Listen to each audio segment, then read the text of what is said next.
नमस्कार, मी तृप्ती प्रभू खोत, राहणार Houston, Texas. 1972 साली दिग्दर्शक व्ही शांताराम यांनी पिंजरा निर्माण केला.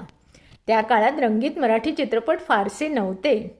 तरीही पिंजऱ्याने मराठी सिनेमाला नवा रंग, नवी भव्यता आणि वेगळीच कलात्मक ओळख दिली.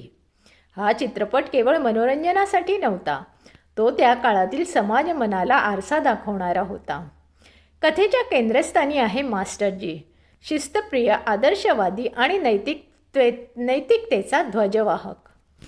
दुसरीकडे नर्तिका, लावणीची गाणी, मनमोकळी, जिवंत आणि स्वतःच्या कलेवर प्रेम करणारी. या दोन भिन्न जगांच्या भेटीतून उभा राहतो संघर्ष, आकर्षण आणि मनाच्या पिंजऱ्यात अडकलेली माणसं.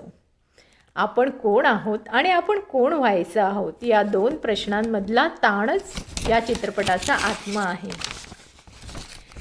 मला लागली उचकी आणि जॉनीच्या आगीची मशाला आती, ही गाणी आजही लोकांच्या स्मरणात आहे. संध्याताईंची लावणी म्हणजे केवळ नृत्य नव्हे, तर भाव, अभिव्यक्ती आणि स्त्रीशक्तीचं जिवंत रूप.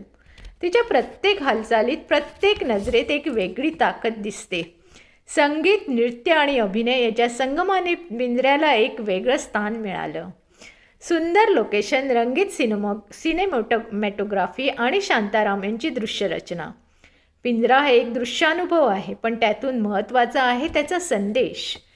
मनुष्य अनेकदा स्वतःच्या विचारांचा, भीतीचा आणि अहंकाराच्या पिंजऱ्यात अडकतो आणि मुक्तीचा मार्ग शोधत हीच सारी लढाई असते. पिंजरा हा फक्त एक चित्रपट नाही, तो मानवी मनाचा आरसा आहे. काळ बदलला, पिढ्या बदलल्या, पण पिंजऱ्यातील भावना, संघर्ष आणि प्रश्न आजही तितकेच जिवंत वाटतात. कारण भावना कधीच मरत नाही. भावना मनाच्या पिंजऱ्यात कायम कोंडून असतात. धन्यवाद.